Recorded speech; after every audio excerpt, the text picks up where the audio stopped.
হাদিসের আলো প্রধান মেহমান এসেছেন শুভেচ্ছার স্বাগতম প্রধান বক্তার আগমন নারে তাকবীর নারে তাকবীর আল কোরআনের আলো আলহামদুলিল্লাহ পড়েন বসেন বসেন বসেন বসেন ভাইকে আমরা পেয়ে খুশি না বেজার আলহামদুলিল্লাহ নাহমাদুহু ওয়া নাস্তাঈনুহু ওয়া নাস্তাগফিরুহ ونعوذ بالله من شرور أنفسنا ومن سيئات أعمالنا من يهده الله فلا مضل له ومن يضلله فلا هادي له ونشهد أن لا إله إلا الله وحده لا شريك له ونشهد أن سيدنا وحبيبنا ومولانا محمدا عبده ورسوله الذي أرسله بالحق بشيرا ونذيرا وداعيا إلى الله بإذنه وسراجا منيرا فقد قال الله تعالى في كلامه المجيد وفرقانه الحميد আমরা সবাই পড়ি আউযু বিল্লাহি মিনাশ শাইতানির রাজীম بسم الله الرحمن الرحيم والعصر إن الإنسان لفي خسر সবাই জানেন এই সূরা সবাই আমার সাথে পড়েন والعصر إن الإنسان لفي خسر إلا الذين آمنوا وعملوا الصالحات وتواصوا بالحق وتواصوا بالصبر صدق الله العظيم وصدق رسوله النبي الكريم ونحن على ذلك لمن الشاهدين والشاكرين والحمد لله رب العالمين إن الله وملائكته يصلون على النبي يا أيها الذين آمنوا صلوا عليه وسلموا تسليما اللهم آل سيدنا مولانا محمد بلغ العلا بكماله كشف الدجى بجماله حسنت جميع خصاله صلوا عليه فلا يفلت بلبل كترنم بينها چمن دهر میں کریوں کا تبسم بينها بلغ العلا بكماله كشف الدجى بجماله حسنت جميع خصاله صلوا عليه আরবের মুখে মক্কার পরে আমিনার জেঠায় গর খুদার করুণা কাউসার হয় জরচে বারংবার বালাগাল উলা بكماله كشف الدجى بجماله حسنت جميع خصاله صلوا عليه মধ্যম মেধা কচ্ছপিয়া ইসলামী যুব সমাজ কল্যাণ সংগঠনের উদ্যোগে আয়োজিত প্রথম বার্ষিক ঐতিহাসিক তাফসীরুল কোরআন মাহফিলের সম্মানিত সভাপতি জনাব এন.এম. মঞ্জুরুল হক চৌধুরী, অবসরপ্রাপ্ত প্রধান শিক্ষক, আলীকদম সরকারি প্রাথমিক বিদ্যালয়, আলীকদম উপজেলা। আজকের মাহফিলের প্রধান অতিথি জনাব রেজাউল করিম সাহেব, বিশিষ্ট ব্যবসায়ী, মধ্যম মেধা কচ্ছপিয়া। আব্দুর রহমান সাহেব, চেয়ারম্যান 17 নং কোটাখালী ইউনিয়ন পরিষদ। আমার আগে কথা বলেছেন মৌলানা আরাফাতুল ইসলাম বিপ্লব, হযরত মৌলানা হাফেজ নূর মোহাম্মদ, হযরত মৌলানা হাফেজ মিজানুর রহমান, হাফেজ কারি মৌলানা আসগর হোসাইন। একবারে আমার আগে যিনি কথা বলেছেন অত্যন্ত যোগ্যতা সম্পন্ন আলেম, আপনাদের এলাকার গৌরব, তিনি আলেমদের উস্তাদ, যিনি মাদ্রাসায় আলেম তৈরির কারখানায় তিনি শিক্ষকতা করেন। বিশিষ্ট ইসলামী চিন্তাবিদ, দক্ষিণ চট্টলার আলোড়ন সৃষ্টিকারী বক্তা, আমার অত্যন্ত মহব্বতের ভাই হযরত মৌলানা আবুল ফজল সাহেব, কোটাখালী চকরিয়া, সহকারী অধ্যাপক তমিজিয়া ইসলামিয়া ফাজিল ডিগ্রি মাদ্রাসা কোটাখালী। উপস্থিত ওলামায়ে কেরাম, মুরব্বিয়ানে কেরাম, মুসল্লিয়ানে কেরাম, যুবক ভাইরা, পর্দার আড়াল থেকে সূর্যের আমার সম্মানিত মা এবং বোনেরা, সর্বপ্রথম আমরা সে রবের দরবারে আমরা শুকর আদায় করছি যিনি আমাদেরকে এই মাহফিলে আসার, বসার, কথা বলা এবং শোনার তৌফিক দান করেছেন। আমরা সবাই বলি আলহামদুলিল্লাহ। আপনারা সবাই খুশি হতে পারেন নাই মনে হয়, খুশি হয়েছেন আপনারা? আজকে আমরা মাহফিলে আসলে পরে, বসলে পরে ওই রাস্তার দিকে আর তাকাতে হয় না, ঠিক না? গাড়ির হরন শুনলে পরে তিন টিঙ্গে মানুষ, বুঝেন আপনারা? ওই তিন টিঙ্গে মানুষদেরকে দেখলে জনগণ আর বক্তা চিন্তা করতে হয় না, এই সময়টা আল্লাহ তাআলা বিলুপ্ত করে দিয়েছেন। সবাই বলেন আলহামদুলিল্লাহ। একটা মাহফিল করতে হলে ওই নেতাদের ধারে ধারে ঘরে ঘরে ঘুরতে হয়, অনুমতি নেওয়া আর দরকার লাগে না, ঠিক কিনা? খান এতে আমরা খুশি না বেজার? চিল্লা একে একবার বলা যাবে আলহামদুলিল্লাহ, আরো জোরে বলুন আলহামদুলিল্লাহ। এই দয়া কার? আরো জোরে বলতে হবে এই দয়াটা কার? এই পৃথিবীর যত স্বৈরা শাসক আছে, যত জুলুমবাজ অত্যাচারী শাসক এই পৃথিবীতে গুজরে পিছনে গেছে, ওদেরকে শায়েস্তা করছেন কে? আরো চিল্লা বলে শায়েস্তা করছেন কে? সে আল্লাহ পাক আছেন গো। হ্যাঁ, কখনো আল্লাহ পাক কি বদল হয়?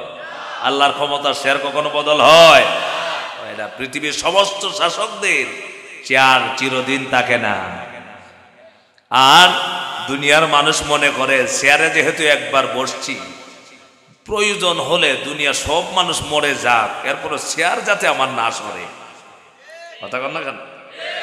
যা দরকার, এতে আলেম হত্যার দরকার কর, যুবকদেরকে মারার দরকার মার, ছাত্রদেরকে হত্যা করার দরকার হত্যা কর, যারে যেখানে ফালাইতে হয় ফালাই দে, এরপরে চেয়ার যেন আমার ঠিক থাকে। আল্লাহ তাআলা যখন বলেন না তোর গদি আর আমি রাখবো না, কথা কন না কেন?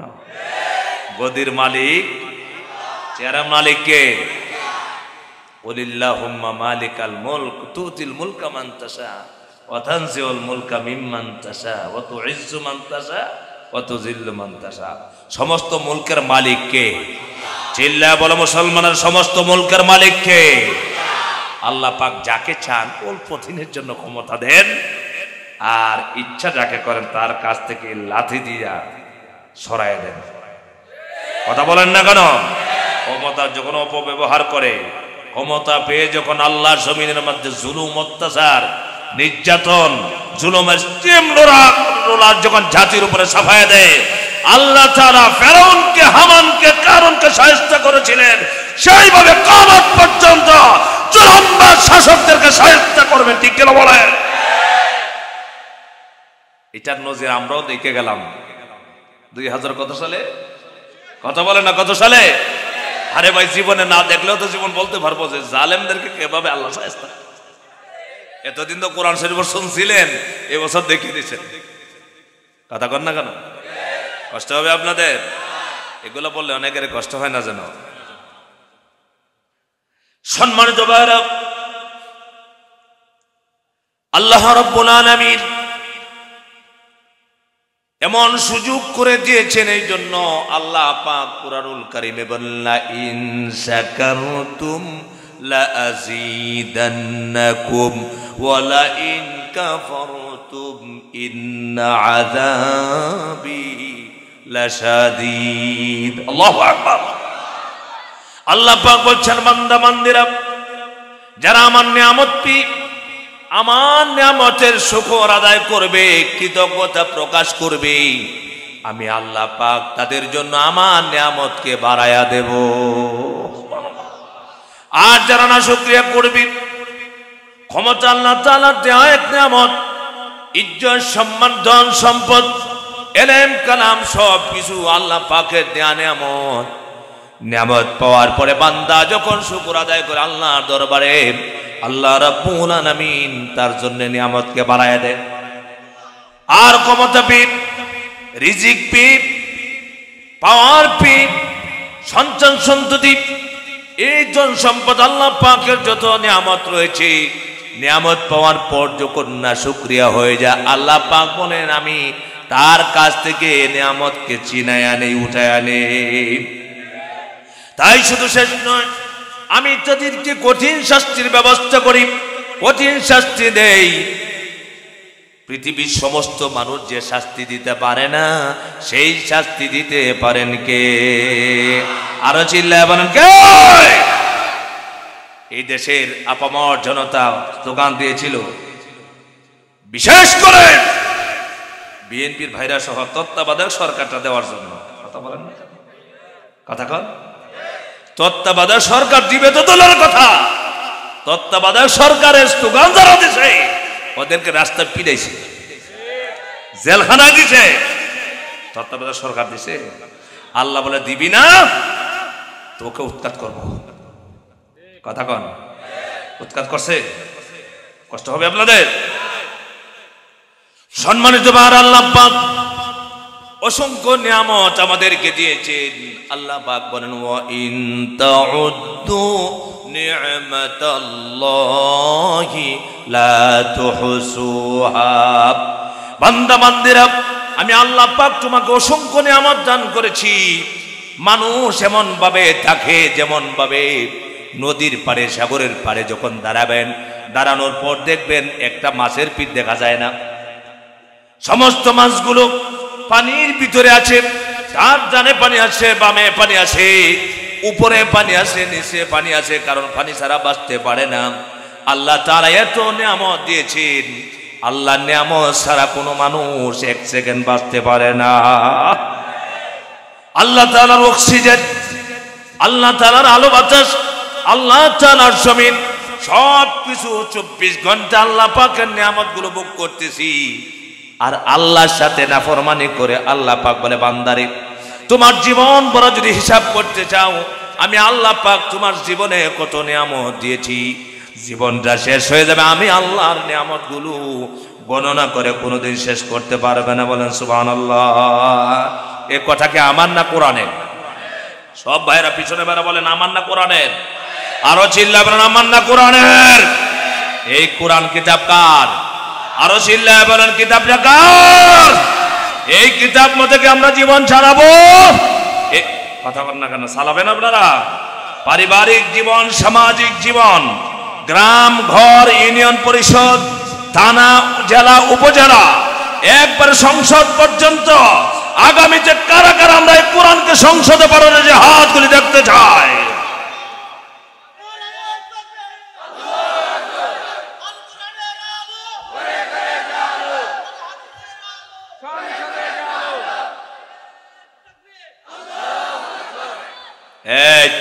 একদল মানুষ তারা সব মানে, কিন্তু কোরআন সংসদে যাক এটা চায় না। সব মানে হুজুর কোরআন শরীফ এত মজা লাগে তেলাওয়াত, অমুক হিসাবের তেলাওয়াতটা এত ভালো লাগে, এত মজা লাগে, পছন্দ লাগে। নামাজের মাঝে ইমাম সাহেব হুজুরের তেলাওয়াত অনেক ভালো।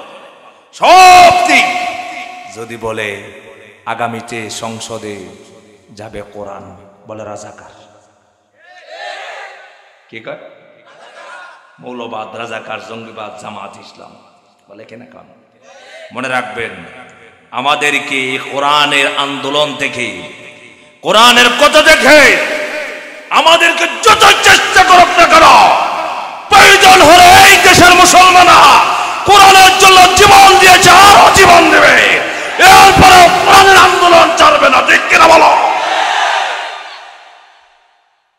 দেখায় দিয়েছে হাজারো বনি ইসরাইলের আলোচনা হুজুরে করেছেন, করেন নাই? বনি ইসরাইলের স্বৈরাচারের নাম কথা বলে না, ফেরাউন। বনি ইসরাইলের স্বৈরাচারের নাম ফেরাউন। তার ইচ্ছা ছিল একটা দলকে দেশ থেকে বিতাড়িত করা, সেটার নাম হলো মুসা আলাইহিস সালামের কওমের লোকদেরকে। বর্তমান স্বৈরাচারের একটাই উদ্দেশ্য ছিল বাংলাদেশের বিশেষ করে একটা ইসলামী দলকে একবারে দেশ থেকে বিতাড়িত করা। আল্লাহ পাক যদি রাখে, কেউ কি বিতাড়িত করতে পারে? সম্মানিত পারে। সেই জন্য আমি সেই দিকে যাব না। আমি কোরআনুল কারীম থেকে একবারে ছোট একটি আয়াত, সূরা, আপনাদের পরিচিত সূরা, এটা আমি তিলাওয়াত করছি। সূরার নাম বলেন তো কি? সূরার নাম কি সবাই বলেন? সূরা আসর। ছোট্ট সূরা, 3 আয়াতের সূরা। ইমাম শাফি রহমতুল্লাহি আলাইহি বলেছেন, কোরআনুল কারীমের এত গুরুত্বপূর্ণ সূরা, এত প্রয়োজনীয় সূরা সূরা আসর, আল্লাহ পাক যদি মানুষের জন্য সূরা আসর নাজিল করে কোরআনের আর কোনো আয়াত নাজিল না করতেন, এই সূরাই মানুষের জন্য যথেষ্ট হতো। সবাই সুবহানাল্লাহ বলবেন না? এত ছোট্ট একটি সূরা, কিন্তু এত গুরুত্বপূর্ণ সূরা। সম্মানিত ভাইরা, এই সূরাটি অত্যন্ত ছোট সূরা। এই সূরার ভিতরে আল্লাহ পাক মানুষের ব্যর্থতা এবং সফলতার কথা তুলে ধরেছেন, চাবিকাঠি তুলে ধরেছেন। বলেন তো দেখি, মানুষের ইহকাল এবং পরকালের সফলতা এবং ব্যর্থতা আছে না নাই? সবাই বলেন আছে না নাই? আমরা শুধু দুনিয়ার সফলতা চাই না, দুনিয়ার সফলতা এবং পরকালের সফলতা।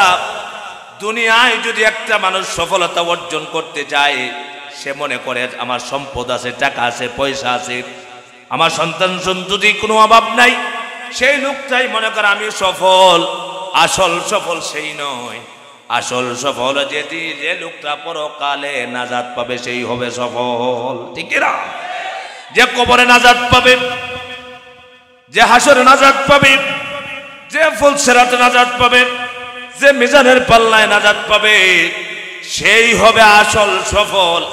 আর দুনিয়ায় সম্পদ আছে, অট্টালিকা আছে, অনেক কিছু আছে, কিন্তু কবরে নাজাত পেল না, কবরে সওয়ালের জবাবগুলি সঠিকভাবে দিতে পারলো না। এই লোকটা যদি হাজারো সফলতা অর্জন করে মনে করেছে আসলে সফল হতে পারবে না। আল্লাহ পাক এই সূরাটি কেন নাজিল করেছেন? আল্লাহর হাবিবের একজন চরম দুশমন, নবীজির সবচাইতে বড় শত্রুর নাম হলো আবু জাহেল। নাম কি বলেন? সবাই বলেন নাম কি? আপনার এই কোটাখালীতে, এই চকরিয়া কক্সেস বাজারে আপনার লক্ষ লক্ষ মানুষ আছে, আছে না নাই? আপনারা বলেন আছে না নাই? কিন্তু এখন পর্যন্ত কোনো আবু জাহেল নামের কোনো মানুষ পাইছেন নাকি? কোন কথা বলে না? আবু জাহেল আছে? জোরে বলেন। আবু জাহেল কারোর নাম আছে, ফেরাউন নাম আছে, কারুন নাম আছে। এগুলোর নাম রাখে না। কেন রাখে না? ওরা দুনিয়া সবচাইতে ভালো মানুষ ছিল। কথা কন না কেন? এরা কি ছিল বলেন? মনে রাখবেন, এখনের যুগেও যারা চূড়ান্ত পর্যায়ের খারাপ স্বৈরাচার এমন একটা সমাজ বাংলা জমিনে, এদের নাম বাংলার মানুষের বাচ্চাদের নাম রাখবে না। ঠিক কিনা বলেন? কারণ ওরা ছিল স্বৈরাচার, খারাপ, এই জন্য এদের নাম কেউ রাখে। আবু জাহেল রাসূলুল্লাহ সাল্লাল্লাহু আলাইহি ওয়াসাল্লাম কি বলছেন? মুহাম্মাদের জীবনটা ব্যর্থ, মুহাম্মাদের জীবন ক্ষতিগ্রস্ত, যারা মুসলমান তাদের জীবন ক্ষতিগ্রস্ত। আল্লাহ রাব্বুল আলামিন সূরা আসর নাযিল করে আল্লাহ পাক সময়ের শপথ করে বলেছেন, আসর মানে সময়, আসর মানে ওয়াক্ত, আসর মানে যুগ। আল্লাহ পাক যুগের শপথ করেছেন। এই পৃথিবীতে বহুত মানুষ শপথ করে কিনা বলেন? কেন করে বলেন তো? একটা মানুষ যখন আপনি একটা কথা বললেন বিশ্বাস করতে চায় না, তখন আপনি বলেন, ভাই আমার ছেলের কসম, আমার এইটার কসম, আমি অমুকের কসম, আসমানের কসম, জমিনের কসম, এরকম বলে কিনা বলেন? কসম করতে হবে একমাত্র কার নামে? চিল্লা বলেন না, পিছনের বাইরে একবারে কথা বলেন, কার নামে? আল্লাহ ছাড়া কারো নামে শপথ কসম করা যাবে না, ঠিক কিনা বলেন? শপথ কিন্তু সংসদেও হয়, কসম হয় না? সংসদে হয় না? আপনারা আমার কথাগুলো বাস্তবতার সাথে মিলাবেন।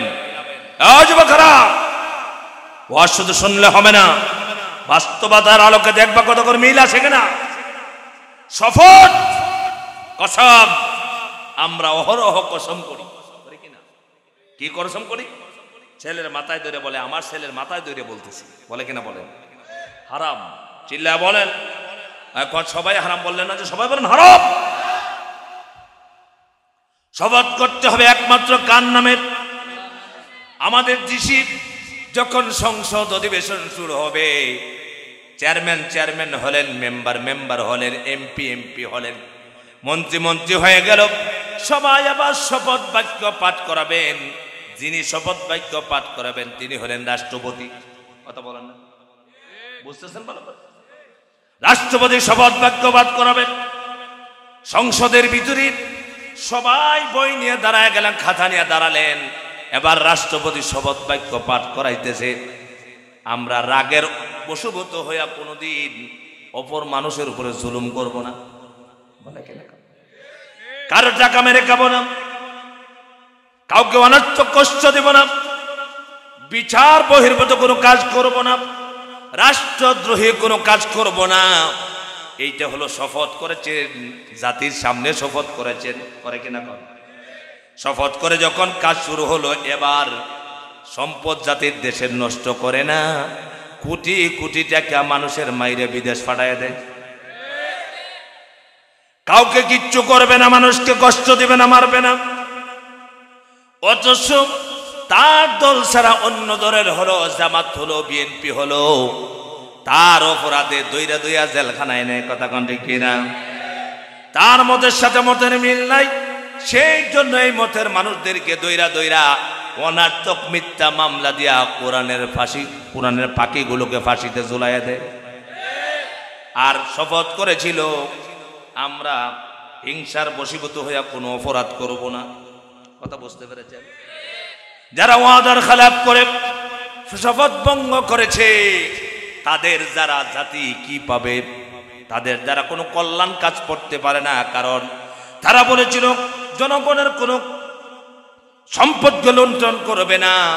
জনগণের সম্পদ লুণ্ঠন করে, এমন কি গরিব মানুষ, এতিম মানুষ, অসহায় মানুষ, স্বামী নাই, বিধবা মহিলাদের কাঠ পর্যন্ত একের পর এক তারা মেরে খায়। ঠিক কিনা কোন? মারছে। সম্মানিত ভাইরা, আল্লাহ পাক নিজেই শপথ করেছেন। আল্লাহ পাক মানুষের শপথ করলেন না, আল্লাহ পাক সময়ের শপথ করেছেন। কারণ হলো সবচেয়ে দামি জিনিসের নাম হলো সময়। চিল্লাবেন কি? সময়। যুবকেরা, আল্লাহ পাক সময়ের কথা বলেছেন, আসরের সময়ের কথা বলেছেন। আসরের নামাজের সময়টা অত্যন্ত গুরুত্বপূর্ণ একটি সময়। কারণ হলো এই সময় জোহরের নামাজের সময় যখন শেষ হয়ে যায়, আসরের নামাজের সময় শুরু হয়।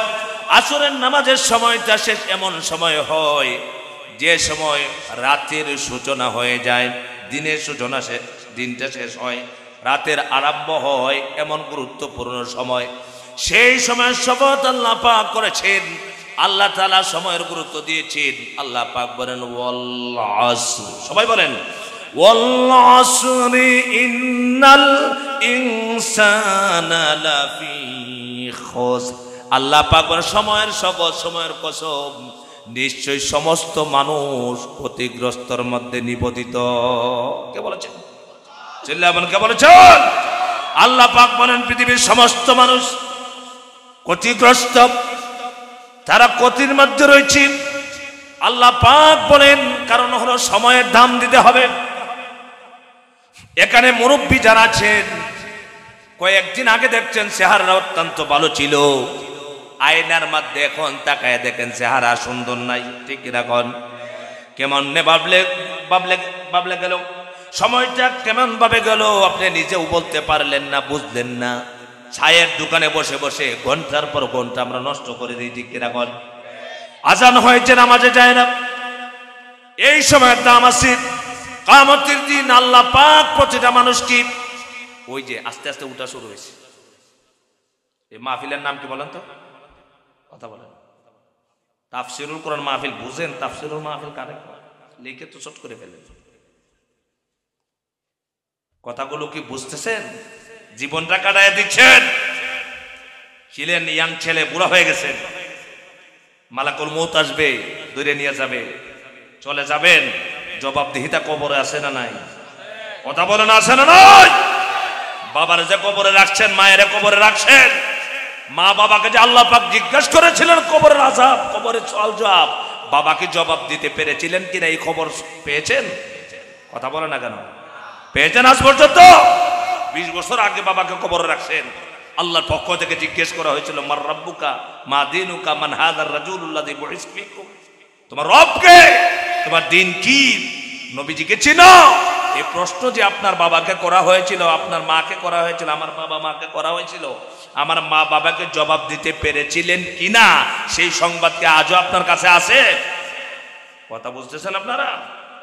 জীবনটা হেলায় দোলায় কাটানোর জায়গা দুনিয়া নয়। সবচাইতে মূল্যবান মানুষের জীবনে সবচাইতে দামি জিনিসের নাম হলো সময়। চিল্লায় বলেন কোনটা? কথা বলে না। সময় আছে, হায়াত আছে, আপনি নামাজ পড়তে পারবেন, হায়াত আছে, ভালো ভালো আমল করতে পারবেন, হায়াত আছে, আপনি নেক কাজ করতে পারবেন, হায়াত আছে, গুনাহ করতে পারবেন। হায়াত নাই, মরণ হয়ে গেছে, বলেন তো দেখি নেক কাজ করা সম্ভব? কিয়ামতের দিন আল্লাহর দরবারে আল্লাহ পাক জিজ্ঞেস করবে, বান্দারা বান্দিরা, তোমাদেরকে আমি আল্লাহ পাক 60 বছর 27 বছর জীবন দিয়েছিলাম, সময় দিয়েছিলাম, বান্দারি কোন কাজে তোমার জীবনটা ব্যয় করেছো? আমি আল্লাহ রাব্বুল আলামিনের কাছে জবাব দাও। জীবনের হিসাব, সময়ের হিসাব। আজকে বলেন আমার দেশে নামাজ পড়ার সময় নাই, চায়ের দোকানে বসে বসে ঘন্টার পর ঘন্টা মারে কিনা বলেন? ও যুবকেরা, রাত 12টা 1টা পর্যন্ত মোবাইল টিপাও। কথা বলে না কেন? মোবাইল টিপায় সময় নষ্ট করো। 1টা 2টা পর্যন্ত মোবাইল টিপায়া যখন ঘুমিয়ে পড়লাম, ফজরের নামাজের আজান হয়ে গেল, মুয়াজ্জিন বললেন আস-সালাতু খায়রুম মিনান নাওম। তুমি 1টায় 2টায় সময় নষ্ট করে ঘুমায় গেল, তো আল্লাহ পাক বলছেন বান্দা তোমাকে আমি সময়টা এই জন্য দেই নাই মোবাইল টিপানোর জন্য, কম্পিউটার টিপানোর জন্য, তুমি উলঙ্গ নারীর ছবি দেখে রাত কাটানোর জন্য। আল্লাহ পাক বলেন ওয়াজআলনা নাওমাকুম সুবাতা। বান্দারি সারাদিন অক্লান্ত পরিশ্রম করার পর তোমার শরীরটা যখন ক্লান্ত হয়ে যাবে, তোমার ক্লান্তি দূর করার জন্য আমি আল্লাহ পাক ঘুমকে বাহন বানায়া দিয়েছি। বলেন সুবহানাল্লাহ। তোমাকে ঘুমানোর জন্য, কারণ তুমি ঘুমালে তুমি সুস্থ হতে। আল্লাহু আকবার। একজন মানুষের যদি ঘুম না আসে, দুনিয়ার সমস্ত মানুষ মিলে একটা মানুষকে ঘুম দিতে পারে? ঘুমালো না, ফজরের আজান হলো, নামাজের খবর নাই, নামাজ পড়লা না, মুয়াজ্জিন আজান দিল, কত সুন্দর করে বাক্য উচ্চারণ করলো, ঘুম থেকে নামাজ ভালো, কিন্তু তুমি তো রাত্রে সময়টা নষ্ট করেছো, ফজরের নামাজ পড়লা না, কিন্তু নামাজ না পড়ে ঘুমিয়ে আসো। 10টা বাজে, 11টা বাজে, 12টা বাজে, ঘুম থেকে উঠার পর দেখবা দিনের আর বারকা পালানা, বরকত হলো না, দেখলা সময় চলে গেছে। এইভাবে 1 দিন 2 দিন করে আমার জীবন থেকে সময় চলে যাচ্ছে। প্রত্যেকটা মানুষের মানুষ মনে করে আমার সময় তো ধরে রাখছি, অথচ মানুষের সময়টা হলো বাচ্চারা বরফের চাকা চিনেন আপনারা? বরফের চাকা কথা বলেন, কিছুই বোঝেন না আপনারা। বরফ চিনেন? আইস চিনেন? আইসের একটা চাকা হাতে ধরলেন, ধরে খুব মজবুত করে ধরেছেন, ধরে বলছেন বরফের চাকা তোমাকে আমি খুব মজবুত করে ধরেছি, তুমি আমার হাত থেকে যেতে পারবে না। আপনারা বলেন 1-1.5 ঘন্টা পরে কি চাকা থাকবে? কথা বলেন থাকবে? কি হয়ে যাবে? পানি হয়ে যাবে। আপনার কোনো কথাই বরফের চাকা শুনতে রাজি না। আপনার আমার সময় জীবন যতই বলেন আমি ইয়াং থাকতে চাই, আমি বুড়া হব না, সময় বসে থাকবে? কথা বলেন বসে থাকবে? সবচেয়ে গুরুত্বপূর্ণ হলো সময়। আল্লাহ পাক সময়ের কথা, আল্লাহ পাক বলছেন সময়ের শপথ, নিশ্চয়ই সমস্ত মানুষ ক্ষতিগ্রস্তর মধ্যে রয়েছে। আল্লাহ পাক এই কথা বলার পর আল্লাহ পাক বলেন 4 গুণ যার মধ্যে থাকবে, 4টা গুণ, এই মানুষগুলো কখনো ক্ষতিগ্রস্ত হবে না। বলেন সুবহানাল্লাহ। কয়টা গুণ? আবার কয়টা? সংক্ষেপে বলবো। প্রথমত আল্লাহ পাক বলছেন সমস্ত মানুষ ক্ষতিগ্রস্ত, ক্ষতির মধ্যে রয়েছে। এরপর আল্লাহ পাক বলেন এই মানুষগুলো ব্যতীত ইল্লাল্লাযীনা আমানু ওয়া আমিলুস সালিহাতি ওয়া তাওয়াসাউ বিল হাক্কি ওয়া তাওয়াসাউ বিস সাবর। কয়টা গুণ? সবাই বলতে হবে কয়টা? 1 নাম্বার হলো যারা ঈমান আনবে, ঈমানদাররা, ঈমান আনার পর যারা নেক আমল করবে তারাও ক্ষতিগ্রস্ত হবে না। ওয়া তাওয়াসাউ বিল হক, নিজে হক পথে চলবে, আরেকজনকে হকের উপদেশ দিবে, দাওয়াত দিবে। ওয়া তাওয়াসাউ বিস সবর, সবরের উপদেশ দিবে, নিজে সবর করবে, আরেকজনকে সবরের উপদেশ দিবে। এই 4টা গুণ, এই 4টা কোয়ালিটি যে মানুষের ভিতরে থাকবে এই মানুষগুলো কোনোদিন ক্ষতিগ্রস্ত হবে না। বলেন সুবহানাল্লাহ।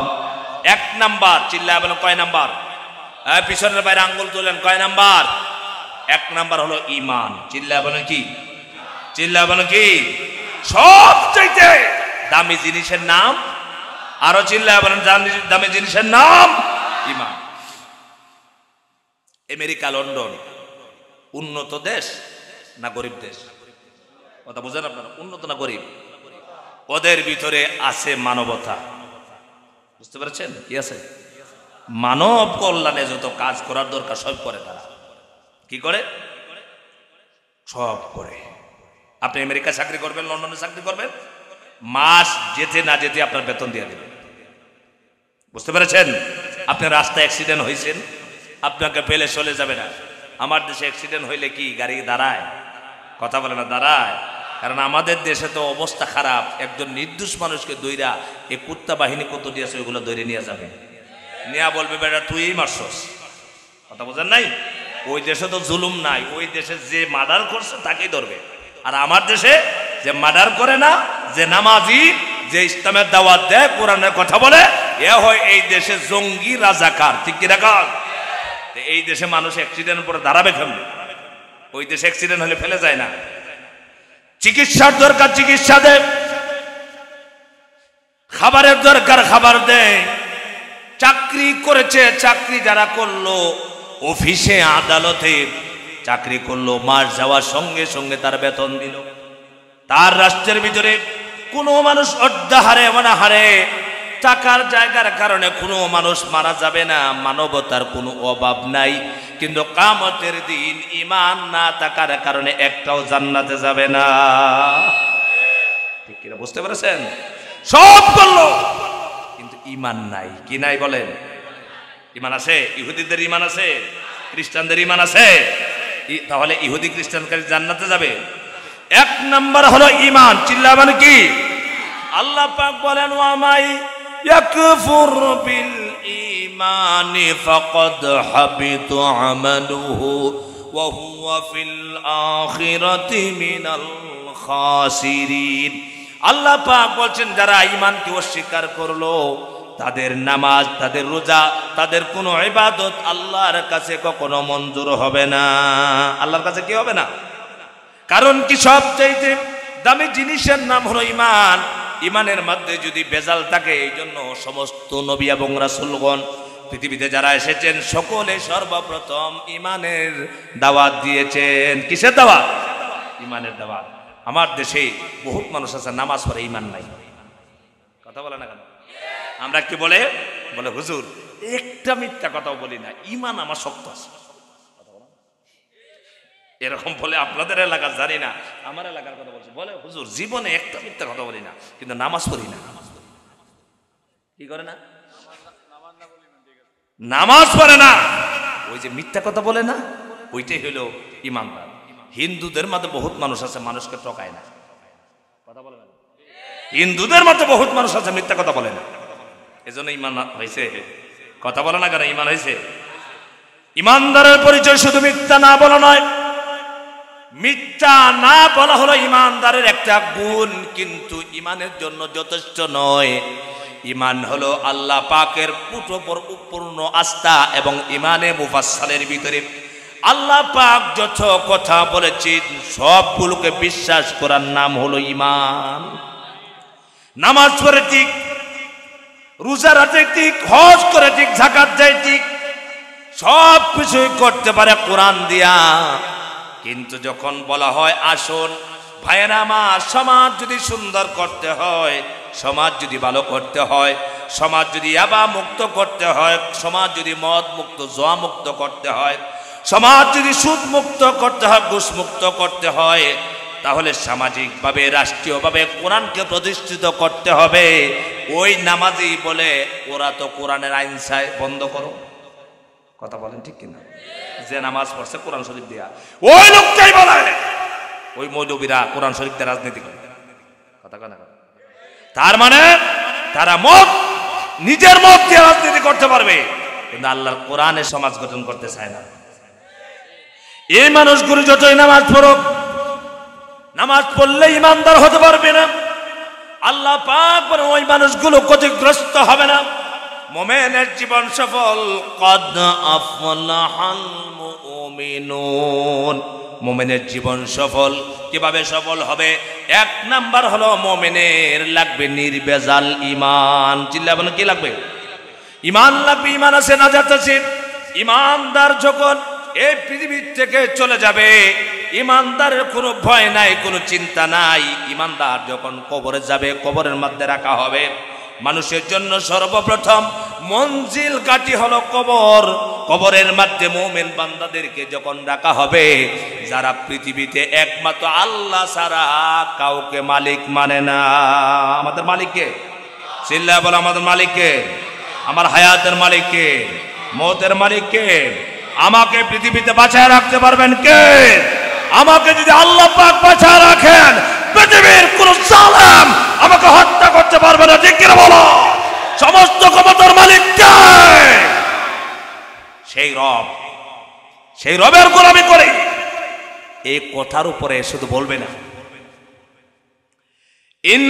ইন্নাল্লাযীনা ক্বালু রাব্বুনাল্লাহু সুম্মা ইসতাকামু তাতানাজ্জালু আলাইহিমুল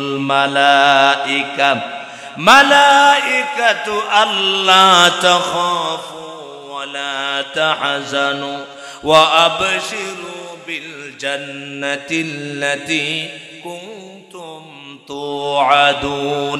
আল্লাহ পাক বলছেন, নিশ্চয় যারা তার জীবনে একমাত্র বলবে আমার রব আল্লাহ। সবাই বলেন আমাদের রবকে। সবাই বলেন আমার রবকে। আমরা কার আইন মানবো? চিল্লায় বলেন আইন মানবো কার? নিশ্চয় আমার রব আল্লাহ, আমার সব কিছুর মালিক আল্লাহ। এই কথা বলে শেষ করবে না। আল্লাহ পাক জানেন, কারণ যে নেককার বান্দারা, মুমিন বান্দারা যখন জমিনের মধ্যে স্লোগান দেবে আল্লাহ ছাড়া কারো আইন মানবো না, তখন এই একদল দেখবেন ধরবে, মামলা দিবে। আল্লাহ জানে না? আল্লাহ জানে না? এই জন্য আল্লাহ পাক বলেন, যারা বলবে আমার রব আল্লাহ, এই কথা বলে শেষ করবে না। আল্লাহ পাক বলেন সুম্মাস্তাকামু, মওত পর্যন্ত এই কথার উপরে অবিচল থাকবে, টিকে থাকবে। আল্লাহ পাক বলেন এই মানুষগুলো যখন দুনিয়া ছেড়ে বিদায় নিয়ে কবরে যাবে, আল্লাহর পক্ষ থেকে ফেরেশতারা এসে ওই মানুষদেরকে বলবে আল্লাহ তাখাফু ওয়া লা তাহজানু। ও চকরিয়ার মুসলমানেরা, কক্সবাজারের মুসলমানেরা, আজকে তোমার কোনো ভয় নাই, চিন্তা নাই। কারণ হলো কি, দুনিয়াতে একমাত্র আল্লাহ ছাড়া কাউকে ভয় পাও নাই। এই ভাইরা, মরণ একদিন আসে না নাই? এই পিছনের ভাইরা বলেন, আপনারা বলেন মরণ একদিন আসে না নাই? দুনিয়াতে কয়বার মরণ হবে? একবার। একবার মরণ হবে। কিন্তু একবার মরণ যদি ঈমান ছাড়া হয়ে যায়, শিরক, বেদাত, কুফরি, মানুষের পা চাটালামি, কোন স্বৈরা শাসকের পা চাটামি করে আল্লাহর সমস্ত ক্ষমতার কথা বাদ দিয়া ওদের ক্ষমতার কথা বলে স্লোগান দিয়ে যে আমার মরণ হয়ে যায়, ঈমান নসিব হবে? কথা বলেন নাই? ঈমান হবে? ঈমান নিয়ে যাওয়া যাবে না। আল্লাহ পাক বলছেন ফেরেশতারা এসে বলবে বান্দা কোনো চিন্তা নাই, টেনশন নাই। কারণ হলো সারা জীবন বড় রব হিসেবে মেনেছেন কাকে বলেন? আল্লাহ পাককে রব মেনেছ। কত নির্যাতন এসেছে, গোর ছেড়েছ, বাড়ি ছেড়েছ, আত্মীয় স্বজন ছেড়েছ, রাতের পর রাত বাড়িতে ঘুমাতে পারো নাই, ঘরে ঘুমাতে পারো নাই, ইসলামের কথা বলেছ, হক কথা বলার কারণে হামলা শিকার হয়েছ, মামলা শিকার হয়েছ, ঘর ছেড়েছ, বাড়ি ছেড়েছ, এরপরেও বাতিলের সামনে মাথা নত করো নাই। যুবকেরা কি মাথা নত হবে? মাথা নত হবে কার সামনে? সবাই বলো, মাথা কার সামনে নত হবে? আরো চিল্লায় বলো, মাথা কার সামনে নত হবে? আল্লাহ ছাড়া এই দুনিয়ার কোন মানুষের সামনে মুসলমানের মাথা নত করতে পারে না। ঠিক কিনা বলেন? আমার ভাইরা, আল্লাহর পক্ষ থেকে বলা হবে বান্দারে চিন্তা নাই, টেনশন নাই। নাহানু আউলিয়াউকুম ফিল হায়াতিদ দুনিয়া ওয়া ফিল আখিরাহ। আজকে তোমার কোনো ভয় নাই, তোমার কোনো চিন্তা নাই, কোনো টেনশন নাই। কারণ হলো তোমার সবচেয়ে বড় পরিচয় হলো তুমি ঈমানদার। কি? ঈমানদাররা যখন মারা যাবে তাদেরকে ভয় দেওয়া, অভয় দেওয়া হবে, আর বলা হবে আমরা দুনিয়াতে তোমাদের সাথে ছিলাম, কবরের মধ্যেও আমরা তোমাকে ছেড়ে যাব না, সাথী হয়ে গেলাম। সম্মানিত ভাইরা, এই জন্য চারটা গুণ। এক নাম্বার গুণ হলো ঈমান। চিল্লাবেন, এক নাম্বার গুণ কি? এক নাম্বার গুণ হলো ঈমান। দুই নম্বর আল্লাহ পাক বলেন ওয়া আমিলুস সলিহাত, নেক আমল। ঈমানের পরেই হলো নেক আমল। চিল্লাবেন কি আমল? নেক আমল। নামাজ পড়া, রোজা রাখা, হজ করা, যাকাত দেওয়া, মানুষের উপকার করা, মানুষের ক্ষতি না করা, মানুষকে গালি না দেওয়া, মানুষের জায়গা দখল না করা, চুরি, ডাকাতি, জেনা, ব্যভিচার, যত অপরাধ আছে সব কিছু ছেড়ে দেওয়া। আপনি রাস্তা দিয়ে হাঁটতেছেন, রাস্তার মধ্যে একটা কাঁটা পেয়েছেন, মানুষ কষ্ট পাবে, রাস্তার থেকে এই কাঁটাটাকে সরিয়ে দিলেন। এই কাঁটা সরিয়ে দিয়েছেন, আপনি মনে মনে চিন্তা করেছেন আমি বড় একটা নেক কাজ করি নাই, সাধারণ একটা কাজ। আল্লাহ পাক আপনার এই নেক কাজটাকে এত পছন্দ করেছে, আপনার ওই ছোট্ট আমলটাকে আল্লাহ পাক বিশাল নেকির ভান্ডার বানায় কিয়ামতের দিন আপনাকে দিয়া দিবেন। এই ছোট বড় নেক আমল, এক কথায় যত আল্লাহ পাকের আদেশ আছে, আল্লাহ পাক যা হারাম করেছেন সমস্ত হারামগুলোকে বর্জন করা, আর যত আদেশ করেছেন আল্লাহ এবং রসুল সবগুলো মেনে চলার নাম হলো নেক আমল। এক নাম্বার হলো ঈমানদার হওয়া, দুই নাম্বার হলো নেক আমল যারা করবে কিয়ামতের দিন আল্লাহ পাক বলছেন ফাআম্মা মান সাকুলাত মাওয়াজিনুহু ফাহুয়া ফি ঈশাতির রাদিয়া ওয়া আম্মা মান খাফফাত মাওয়াজিনুহু ফাউম্মুহু হাওিয়া। কিয়ামতের দিন আল্লাহ পাকের দরবারে মানুষের আমলনামা ওজন করা হবে। কারো নেকির পাল্লা ভারী হয়ে যাবে, যার নেকির পাল্লা ভারী হবে, নেক আমল বেশি হবে, সে আনন্দে আত্মহারা হয়ে যাবে, খুশির জীবন যাপন করবে, সে হবে জান্নাতের মেহমান। আর যার আমলের পাল্লাটা হালকা হয়ে যাবে, বদ আমল খারাপ আমলের পাল্লাটা বেশি ভারী হয়ে যাবে, সেই লোকটা হবে হাবিয়া নামক জাহান্নামের বাসিন্দা। তার চিন্তার শেষ থাকবে না, টেনশনের শেষ থাকবে না। সম্মানিত ভাইরা, এই জন্য আল্লাহ পাক বলেন ওই মানুষগুলো ক্ষতিগ্রস্ত হবে না দুনিয়া এবং আখেরাতে, যারা 1 নাম্বার ঈমান আনবে, 2 নাম্বার ঈমানের পরে বেশি বেশি করে নেক আমল করবে। বলেন সুবহানাল্লাহ, চিল্লায় বলেন।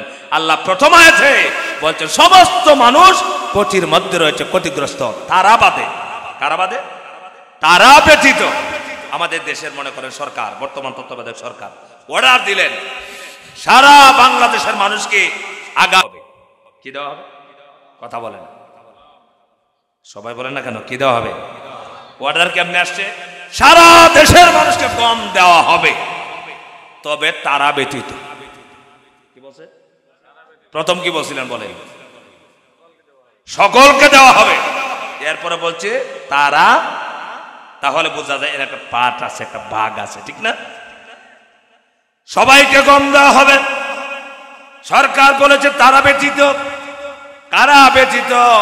যার 1 লক্ষ টাকা আছে, 10টা হালের গরু আছে, তাকে দেওয়া হবে না।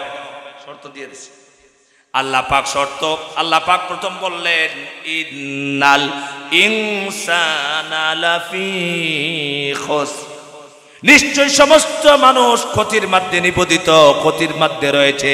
আল্লাহ পাক বলেন তারা ব্যতীত। তারা ব্যতীত কারা? 1 নাম্বার হলো যার ঈমান আছে, যিনি ঈমানদার হবেন, ঈমান আনবেন, তিনি ব্যতীত, ঈমানের পরে নেক আমল করবেন, তারা ব্যতীত। এরপরে আল্লাহ পাক বলেন ওয়াতাওয়াসাউ বিল হক ওয়াতাওয়াসাউ বিস সাবর, হকের উপদেশ দেয়, পরস্পরে হকের কথা বলে, হকের দাওয়াত দেয়, হকের উপদেশ দেয়। এরপরে আল্লাহ পাক বলেন ওয়াতাওয়াসাউ বিস সাবর, পরস্পর সবরের কথা বলে, সবরের উপদেশ দেয়। হক মানে হলো ইসলাম, হক মানে আল্লাহ, হক হলো কোরআন, হক হলো দিন। দিনের দাওয়াত যখন দেওয়া হবে, আল ইসলামু হাক্কুন ওয়াল কুফরু বাতিলুন, একমাত্র ইসলাম হলো হক, আর যত ধর্ম আছে সমস্ত ধর্ম হলো বাতিল। ঠিক কি না? একমাত্র হক ধর্মের নাম কি বলেন? সবাই বলে না, বলেন। 1 নম্বর হলো হক ধর্মের নাম হলো ইসলাম। এই জন্য মানুষ যখন মারা যাবে, ও সম্মানিত ভাইরা, কক্সবাজারের ভাইরা ভালো করে শুনেন, এই দুনিয়ার সময়টা একদিন শেষ হয়ে যাবে। আস্তে আস্তে করে কবরের দিকে আগাচ্ছি, হঠাৎ করে এলান হয়ে যাবে সলিমুদ্দিন ভাই আজকে দুনিয়াতে নাই। আপনি মারা গেলেন, আত্মীয় স্বজন আসবে, মসজিদে এলান হয়ে যাবে, মাইকের মধ্যে ঘোষণা হবে করিমউদ্দিন ভাই নাই, আব্দুল সালাম ভাই আজকে দুনিয়া থেকে বিদায় নিয়ে গেছে। আপনি কিচ্ছু বলতে পারবেন না। হঠাৎ করে আপনার গোসলের জন্য প্রস্তুতি হয়ে যাবে গরম পানি, চকরিয়া থেকে টুল হাজারা বাজার থেকে কাফনের 3 টুকরা কাপড়ের ব্যবস্থা করা হয়ে যাবে। কিচ্ছু আপনি বলতে পারবেন না। আপনি বলতে পারবেন না আমাকে ওই কাপড় দিও না, সেই কাপড় দিও, ওইটাও বলতে পারবেন না। আপনার গোসল হয়ে যাবে, গোসল দিয়া আপনাকে কবরের মধ্যে নেওয়া হবে। কবরে নিয়ে আপনাকে কবরের মধ্যে রাখতেছেন, আপনি একবারও বলতে পারবেন না বাবা কান্দিস না, আমি আবার ফিরে আসবো, এই কথা বলতে পারবেন নাকি? আপনাকে জীবনের জন্য শেষ বিদায় দিয়ে আসবে। আমি চুরি করেছি, ডাকাতি করেছি, মানুষকে হয়রানি করেছি, মানুষের সম্পদ লুণ্ঠন করেছি, জেনা ব্যভিচার করেছি, মদ খেয়েছি, কত অপরাধ করেছি, সব অপরাধ নিয়ে কবরে গেছি। কথা কর না কেন? যায় না এরকম মানুষ? কারণ মরণ যখন আসবে আল্লাহ পাক বলেন লিকুল্লি উম্মাতিন আজাল ইযা জাআ আজালুহুম লা ইস্তাখিরুনা সাআতাও ওয়া লা ইস্তাকদিমুন। সব জাতির আল্লাহ পাক একটা নির্দিষ্ট সময় বেঁধে দিয়েছেন। আপনি জীবনে কতদিন বাঁচবেন আপনি নিজে জানেন না, কিন্তু আল্লাহর কাছে সময় নির্ধারিত আছে না নাই? নির্ধারিত সময়টা যখন শেষ হয়ে যাবে আপনি আগাতেও পারবেন না, পিছাতেও পারবেন না, আপনার মরণ হয়ে গেল। এবার কাফনের কাপড় লাগাইয়া কবরের মধ্যে রেখে সবাই কান্না করে চলে আসলো। বাড়িতে সবাই এসেছে, আত্মীয় স্বজন নিয়ে সবাই কথা বলছে, গল্পজারি করতেছে।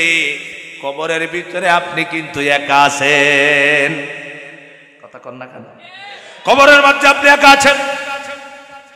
এবার আপনার পালা হলো, আপনি কি ঈমান নিয়ে যেতে পেরেছেন কিনা, নেক আমল নিয়ে যেতে পারছেন কিনা, সেই পরিচয় এবার আপনার হবে। এবার আপনাকে সর্বপ্রথম জিজ্ঞাসা করা হলো না দুনিয়ার জমিনে তুমি আওয়ামী লীগ করছিলে না, বিএনপি না জামাতে ইসলামী, এই কথা জিজ্ঞেস করা হবে। আপনাকে সর্বপ্রথম জিজ্ঞেস করা হবে মার রাব্বুকা, দুনিয়া তোমার রব কে ছিল? আপনারা বলেন আমাদের মালিক কে? চিল্লাবেন আমার রব কে? সেই রব ছাড়া এই পৃথিবীর আর কোন আমাদের রব নাই। আমরা কাউকে মালিক মানতে পারি না, একমাত্র মালিক আমাদের কয়জন? চিল্লাবেন মালিক কয়জন? একজন। মার রাব্বুকা, মানুষ যদি সারা জীবন মরা এক রবের দাসত্ব গোলামি যারা করবে তারা সঙ্গে সঙ্গে জবাব দিবে রব্বি আল্লাহ। দুনিয়া গোলামি করছিলাম এক আল্লাহ, আল্লাহর আইন চাইছিলাম, আল্লাহর কোরআনের আন্দোলন করছিলাম, কোরআনের পক্ষে সারা জীবন কথা বলেছিলাম, এই জন্য বহু জেল জুলুমে খাচ্ছি, এরপরেও পিছপা হই নাই। সুবহানাল্লাহ। 2 নম্বর প্রশ্ন হবে মা দিনুকা, তুমি কোন দিনের উপরে ছিলে, তোমার ধর্মের নাম কি?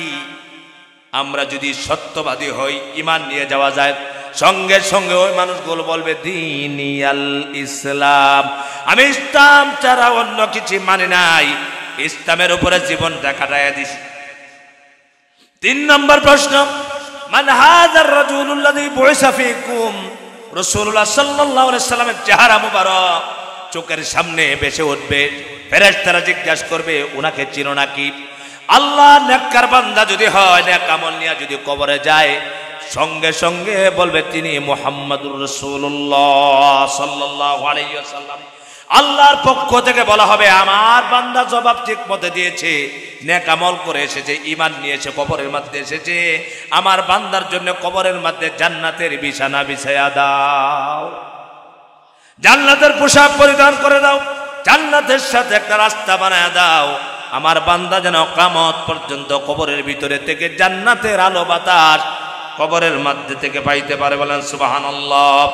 অনুরূপ ভাবে যারা সারা জীবন ভরা কোরআনের বিরোধিতা করেছে, কোরআনের বিপক্ষে কাজ করেছে, কোরআনকে এই দুনিয়া থেকে বিদায় করতে চেয়েছে, কোরআনের আন্দোলনের কর্মীদেরকে ফাঁসিতে ঝুলাইছে, মেরেছে, রিমান্ডে নিয়ে গেছে, ওই মানুষগুলো যখন কবরে যাবে, এগুলো আমার কথা না হাদিসের কথা? কথা বলেন আমার কথা না হাদিসের কথা? ওই মানুষগুলো কবরে যাবে, যারা মানবে তারাও কবরে যাবে। যাওয়ার পর যখন জিজ্ঞাসা করা হবে মার রাব্বুকা, সঙ্গে সঙ্গে বলবে হ্যাঁ লা আদরি, আমি জানি না আমার রবকে, আমার মালিককে। কারণ হলো জীবনে তো রবকে চায় নাই, চাইছে দলের নেতারে। ঠিক কি রাখো? নেতার কবরে কোনো বেল থাকবে, কোনো পাওয়ার থাকবে? বলবে হ্যাঁ লা আদরি, আমি আমার রবকে চিনি না। 2 নম্বরে বলা হবে মা দিনুকা, সারা জীবন বড় তুমি দিন কার মানছিলা? হারে কেউ কষ্ট পাবেন না, বড় নেতা, প্রেসিডেন্ট, রাষ্ট্রপতি আমাদের দেশের বিগত, আমি কিন্তু সবচেয়ে কুখ্যাত এবং বিখ্যাত, কথা কন না, কুখ্যাত এবং বিখ্যাত, এদের বাড়ির পাশে আমার বাড়ি। কথা বুঝতে পেরেছেন? বাংলাদেশের কুখ্যাত এবং কি কুখ্যাত চিনেন আপনারা? ডিবি হারুন কুখ্যাত না বিখ্যাত? কথা বলো না কেন? কুখ্যাত বিখ্যাত প্রেসিডেন্ট হইয়া দুনিয়া থেকে বিদায় নিছে, দাড়ি নিবে তো দূরের কথা, মুছো নেই না। কথা বলে না? ওরা আল্লাহরে খুব মানছিল দুনিয়াতে, ঠিক না? রাসূলরে খুব মানিয়ে তারা দাড়ি মুছ ছাড়াই দুনিয়া থেকে বিদায় নিছে। দেখেন আমাদের কিশোরগঞ্জের 2টা রাষ্ট্রপতি, আচ্ছা আপনাদের অন্য নেতারা তো যাই হোক দাড়ি না রাখলে মুছটা রাখছে, আমার এলাকার 2টা রাষ্ট্রপতি একটা মুছও রাখেন। কথা বললে তো আপনারা কষ্ট পাবেন, ঠিক না? জিজ্ঞেস করা হবে বেটা দুনিয়ার পাওয়ার ভাইয়া কার দিন মানছিলে? বলবে হ্যাঁ হ্যাঁ আপনি কিছু জানি না। রাসূলুল্লাহকে দেখানো হবে, নবীজিকে চিনবে না। আল্লাহর পক্ষ থেকে বলা হবে ওই নাফরমান রাষ্ট্রপতিরে, ওই নাফরমান এমপি মন্ত্রীদারে এবার তার জাহান্নামের বিছানা বিছায়া দাও, জাহান্নামের রাস্তা করে দাও, জাহান্নামের পোশাক দিয়ে তাকে দেখে দাও, কিয়ামত পর্যন্ত জাহান্নামের শাস্তি কবরের মধ্যে ভোগ করতে থাকো। সম্মানিত ভাইরা, এই জন্য আল্লাহ পাক বলেন 4টা গুণ যার ভিতরে থাকবে তারা কখনো জাহান্নামী হবে না, ক্ষতিগ্রস্ত হবে না। এর ভিতরে 1 নাম্বার গুণ হলো ঈমান যার ভিতরে থাকবে। 2 নাম্বার হলো ঈমানের পরে হলো নেক আমল করবে, ঈমানের পরে নেক আমল। ঈমান ছাড়া নেক আমলের কোনো দাম নাই। দাম আছে? হিন্দুরা ভালো কাজ করে, একটা হিন্দু এমপি হলো, চেয়ারম্যান হলো, মন্ত্রী হলো, জনগণের সেবা করলো, খেদমত করলো, মানুষকে টাকা দিল, পয়সা দিল, দান খয়রাত বহুত করলো, কিন্তু ঈমান আনে নাই, নেক আমল করেছে। নেক আমল মানে ভালো আমল, ভালো কাজ করেছে, কিন্তু ঈমান আনলো না। কিয়ামতের দিন আল্লাহ রাব্বুল আলামিন ওই কাফেরদেরকে জান্নাত দিবেন না। এরপরে হকের কথা, আল্লাহ পাকের হকের দাওয়াত।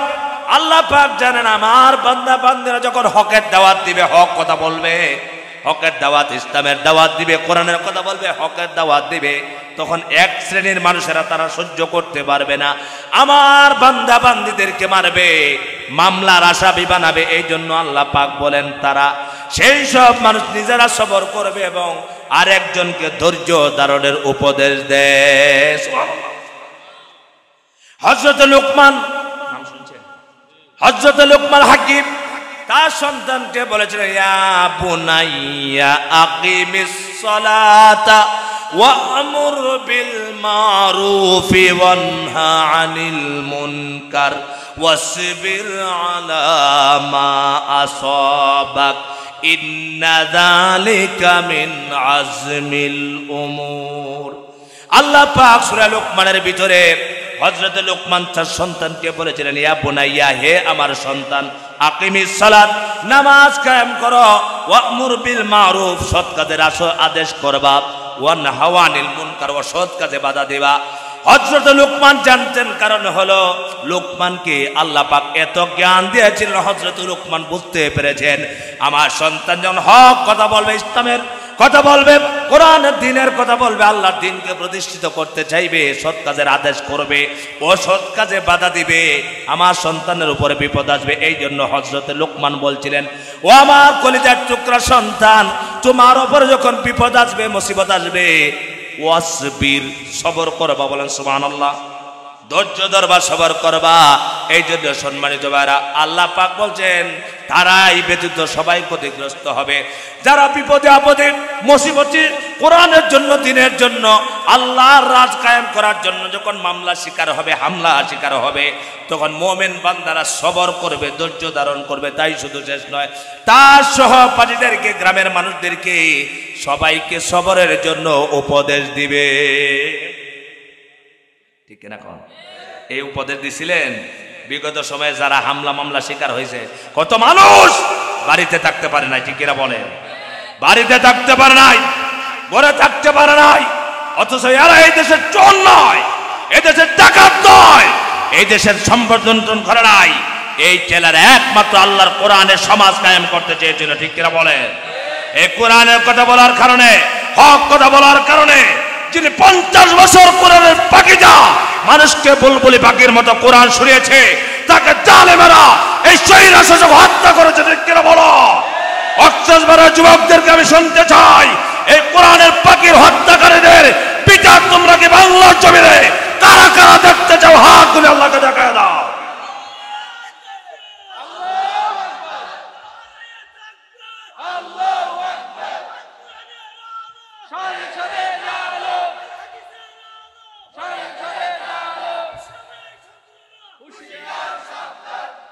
সম্মানিত ভাইরা, মুসলমানেরা, আমরা ঈমানের জন্য,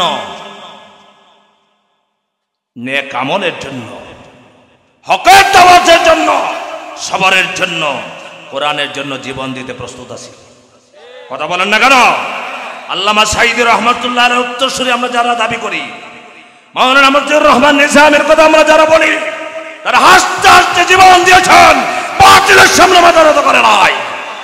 তার অনুসারীরাও এই দেশ থেকে জালেমেরা যতই চেষ্টা করুক না কেন, আল্লাহর কোরআনকে বাংলার জমিন থেকে বিদায় করতে পারবে না, ঠিক কিনা বলো?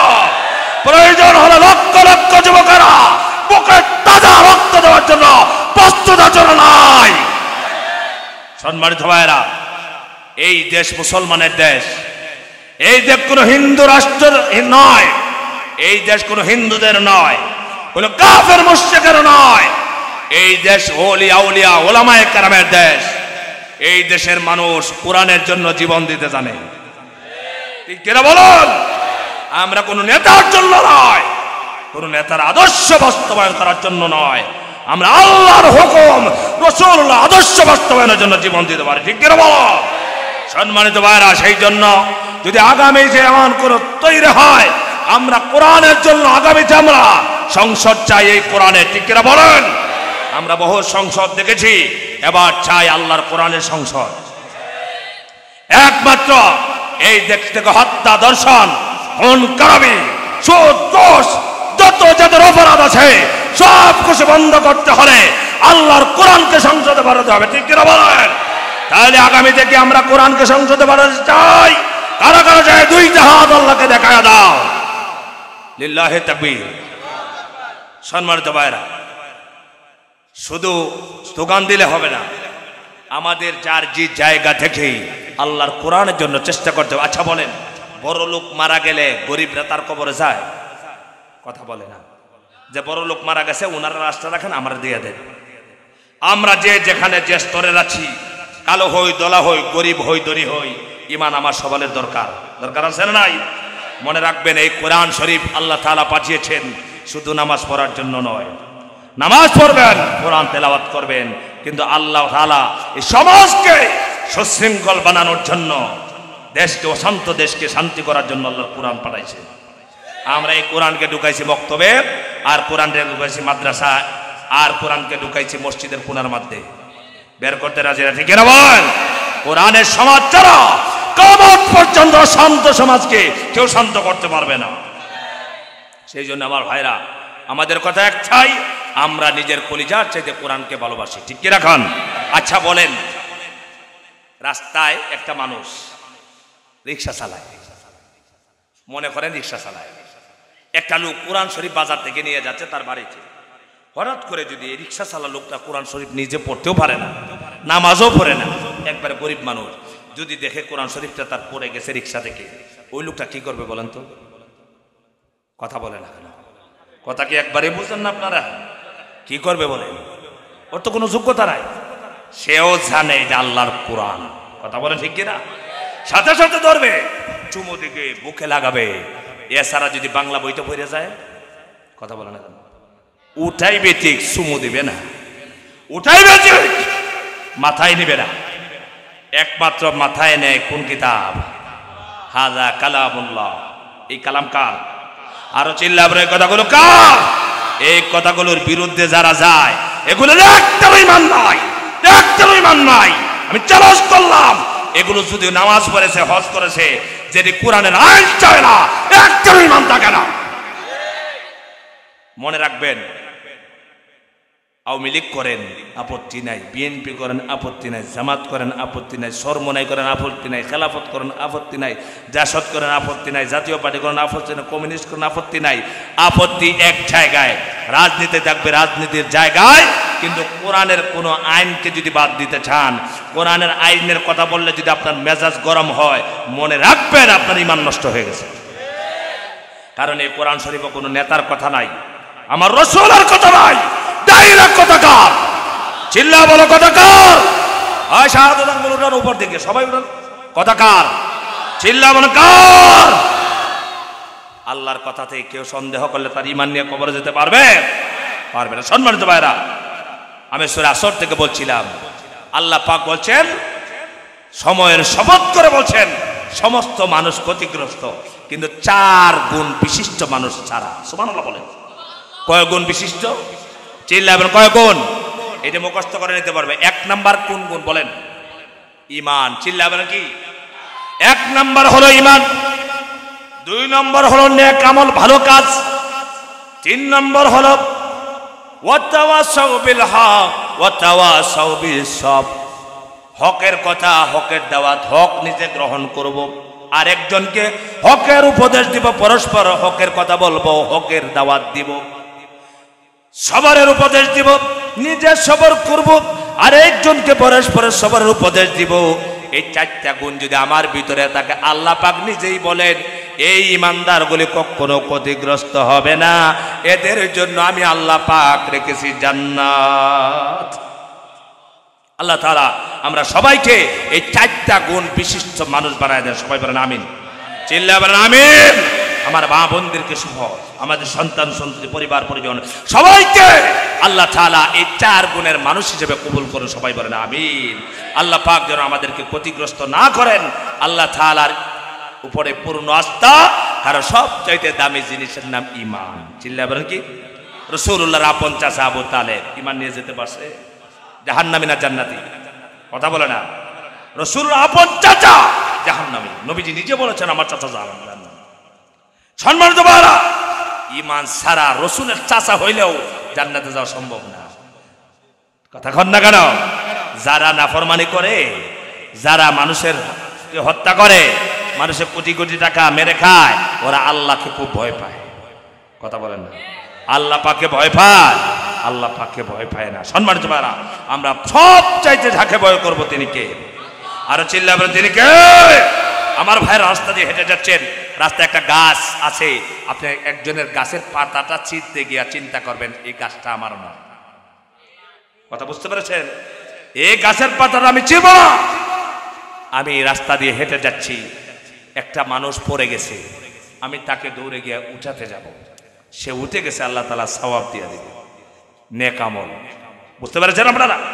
সেই জন্য আমার ভাইরা, সব চাইতে ছোট্ট একটি সাদাকা নেক আমল হলো মানুষের সাথে হাসি মুখে কথা বলা। আমরা তো এটা করি না, করি হাসি মুখে আসসালামু আলাইকুম। আপনি একজন মানুষের সাথে সাক্ষাৎ হয়েছে, আপনি বললেন আসসালামু আলাইকুম হুজুর কেমন আছেন, হাসি দিয়ে কথা বলা, এটা হলো একটা সাদাকা। বলেন সুবহানাল্লাহ। এই আমলটা আমরা করতে পারবো না? হাসরের দিন যার নেকির পাল্লা ভারী হবে তিনি আনন্দে আত্মহারা হয়ে যাবেন। সমস্ত হাসরবাসীদের সামনে তার ডান হাতে আল্লাহ পাক আমলনামা দিবেন। সুবহানাল্লাহ। সমস্ত মানুষদের সামনে দাঁড়ায় দাঁড়া যুবকেরা, আল্লাহর হাবিব বলেছেন যে যুবক সময় ইবাদত করবে। আজকে আমার এই যে জুনায়েদ, না জুনায়েদ বয়স কত হবে? 60-70 হবে। ওই জুনায়েদ এখনো খেলাধুলার বয়সটা, সে যে পরিশ্রম করেছে, আমাকে ইউটিউব থেকে দাওয়াত দিয়েছে। আল্লাহ রসুল বলেছেন যে ইয়াং বয়সে ইবাদত করবে আল্লাহ পাক খুব তাদেরকে পছন্দ করেন। সুবহানাল্লাহ। আর ইয়াং বয়সে যারা যুবক সময় ইবাদত করবে আল্লাহর আরশে আজিমের নিচে তাদেরকে জায়গা দেবে। সুবহানাল্লাহ বলবেন না? এই মাহফিল সাজিয়েছে যুবকরা, মুরব্বিয়ানে কেরাম সহযোগিতা করেছেন, পরামর্শ দিয়েছেন, সবাই শরীক আছেন, ঠিক কি রাখান? সম্মানিত ভাইরা, এই জন্য এই যুবকদেরকে আমাদের সহযোগিতা করার দরকার আছে না নাই? কথা দিয়ে, টাকা পয়সা দিয়ে, পরামর্শ দিয়ে আমরা যদি আগাই, তাহলে এই যুবকরা আমাদের সমাজের জন্য ভালো না খারাপ? আজকে ওই যুবকরা তো আলেমদেরকে না এনে, মাহফিলের ব্যবস্থা না করে এখানে গানের ব্যবস্থা করে। কথা বলে না কেন? যে সমাজে যুবকরা যা চায় তাই করতে পারে। কথা বলেন না কেন? মুরব্বী বাবারা যাই চান তা পারবেন না। যুবকরা, আপনারা যুবক একদিন ছিলেন, যুবকরা যা চায় তা করতে পারে, কারণ গায়ে শক্তি আছে, হিম্মত আছে, সব আছে। এই যুবকরা শক্তি কাটাইছে আল্লাহর রাস্তায়। সুবহানাল্লাহ। আল্লাহ তাআলা প্রতিটা যুবককে আল্লাহ তাআলা যেন এক একজনকে কোরআনের খাদেম, মর্দে মুজাহিদ হিসেবে কবুল করে। সবাই বলেন আমিন। সম্মানিত ভাইরা, এরা আমাদের অহংকার। এইভাবে সমাজে যদি প্রত্যেকটা ছেলে এভাবে মাহফিলের ব্যবস্থা করে, হক পথে চলে, নামাজ পড়ে, তাহলে একবার আমাদের সমাজের মধ্যে অবিচার, অনাচার, জেনা, বেবিচার থাকবে না, বন্ধ হয়ে যাবে। ঠিক না বলেন? আর যদি স্বৈরাচারী কায়দায় চলতে থাকে দেশ, এক সময় দেখবেন মানুষ আর দুনিয়াতে নাই। আল্লাহ তাআলা আমাদের কি নিয়ামত দিয়েছেন, আমরা আল্লাহ শুকর আদায় করি। আল্লাহর কোরআনের পক্ষে থাকবো তো ইনশাল্লাহ সারা জীবন। কারা কারা থাকবো একটু হাতগুলো শেষ করার মতো দেখি। কোরআনের পক্ষে থাকবো ইনশাল্লাহ। আল্লাহ পাক কবুল করে। সবাই বলেন আমিন, চিল্লায় বলেন আমিন। সম্মানিত ভাইরা, আমি সূরা আসরের উপরে মুখতাসার আলোচনা আপনাদেরকে শুনিয়েছি। আল্লাহ পাক যেন যে কথাগুলো বললাম আমাকে আপনাদেরকে আমল করার তৌফিক দিন। সবাই বলেন আমিন। সম্মানিত ভাইরা, আমরা যত কথাই বলি কোরআনের ওয়াজের উপরে কোনো দামি ওয়াজ নাই আছে? সাইদি রহমতুল্লাহ আলাই তিনি কে কোটি কোটি মানুষ কলিজা দিয়ে ভালোবেসে দেন, কেন বলেন তো? কথা বলে না। তিনি যেভাবে বুলবুলি পাখির মতো কোরআন মানুষকে শুনিয়েছেন, আমার মনে হয় 1000 বছরের ভিতরে আর এরকম বক্তা আসবে কিনা আমার সন্দেহ আছে। কথা বলেন না কেন? আমরা ওনার পায়ের ধুলার সমানও জীবনে হতে পারবো। আল্লাহর বান্দার কারণে আমাদেরকে মানুষ ভালোবাসে, মহব্বত করে। এই তাফসীরুল কোরআন মাহফিল এই দেশে লেখা হতো না, এই দেশে লেখা হতো ওয়াজ মাহফিল, দোয়ার মাহফিল, ইসালে সাহাব মাহফিল লেখা হতো। আল্লামা সাইদি রহমতুল্লাহ আলাইহি কোরআনের পাখিটা যখন শুরু করলেন তাফসীর মাহফিল, এমন কোনো বিষয় নাই যে বিষয়ের উপরে সাইদি রহমতুল্লাহ আলাইহি তাফসীর করেন নাই, ঠিক কিনা বলেন? আর সেই লোকটা আমাদের মাঝ থেকে বিদায় নিলেন, কি পর্যন্ত নির্যাতনের শিকার হলেন। এই দেশের জনগণ সব ভুলে গেলেও এইসব দুঃখ কখনো বলবে না। কথা বলে ঠিক কিনা? একদিন তার জবাব এই জাতির সামনে দিতেই হবে। আল্লাহ তাআলা সেই ব্যবস্থা করবেন। এই জন্য আমি সব বন্ধুদেরকে বলবো, আল্লাহ পাক জ্ঞান দিয়েছেন, বুদ্ধি দিয়েছেন, কোন দিকে মাথা দিয়েছেন চিন্তা করেন। দুনিয়া আলেমদের সাথে যারা বিরোধিতা করেছে তাদেরকে আল্লাহ পাক অসম্মানিত, লাঞ্ছিত করেছে। যেরকম ভাবে সাইদি রহমতুল্লাহ আলাইহির ফাঁসির রায় যে কুকুর দিয়েছিল, তার নাম কি? কালো মানি বীর, এই কি বলে, ঈদুর সানা। আমাদের এলাকায়, আমার কিশোরগঞ্জে দেখছি, আমরা এই জ্যৈষ্ঠ আষাঢ় মাসে যখন বৃষ্টি হয় প্রচুর, তখন ইঁদুর বের হয় গর্ত থেকে। তো ইঁদুরটা বের হয় একবার ভিজে থাকে পানিতে, এমনি নড়তে পারে না। ওইখানে দেখছেন না সিলেটে বিজিবি ইঁদুরের মতো কলা পাতার মধ্যে শোয়া আছে। একমাত্র আল্লাহর কোরআনের ওলির সাথে, আল্লাহর ওলির সাথে, আল্লাহর কোরআনের পাখির সাথে বেয়াদবি করার কারণে, ঠিক কিনা বলো? আমার মনে হয় সাইদি রহমতুল্লাহ জানা যায় কোটি কোটি মানুষ তৈরি হয়ে চলে যাওয়ার জন্য এই কুকুর মারা গেলে মানুষ ইন্নালিল্লাহ পড়বে না। কোরআন বিরোধী কেউ হবেন না। কথা বুঝতে পেরেছেন? কোরআনের সাথে বিরোধিতা করলে আল্লাহ পাক এমন ভাবে ধরবে, দুনিয়া থেকে ইজ্জত লই আর কবরে যেতে পারবেন না। আচ্ছা, এই লোকগুলা যদি এখন দরকার তাহাজ্জুদের নামাজ পড়েও মরে, ইজ্জত কি আর আসবে ফিরে? সাইদি রহমতুল্লাহ আলাইহিকে সুর বলেছে, দর্শনকারী বলেছে, অগ্নিসংযোগকারী বলেছে, কত কিছু বলেছে। এই দেশের মানুষ বিশ্বাস করে? কথা বলে বিশ্বাস করে? বিশ্বাস করলে কোটি কোটি মানুষ কি জানাজা যাইতে পাগল হয়েছিল? মহব্বত, ফায়দা, হক পথে আল্লাহ পাক রাজি থাকেন, ঠিক কিনা বলেন? সম্মানিত ভাইরা, আমি ছড়িয়ে ছিটিয়ে যে কথাগুলো বললাম, আল্লাহর দরবারে আমরা একে অপরের জন্য দোয়া করব। আমার কথাবার্তায় যদি আপনারা কষ্ট পেয়ে থাকেন, আল্লাহর রাস্তায় আমাকে ক্ষমা করে দিবেন, আমার জন্য দোয়া করবেন। আমিও দোয়া করি, আমি মুসাফির মানুষ। আল্লাহ পাক আজকের মাহফিলকে কবুল করুন। আল্লাহ তাআলা এই সমাজের সব ভাইদেরকে কবুল করুন, মা বোনদেরকে কবুল করুন। এই সমাজটা যেন একটা কোরআনের সমাজ হয়ে যায়, সবাই বলেন আমিন। আজকে এই পর্যন্ত রাখলাম। আখিরু দাওয়ানা। IUB media.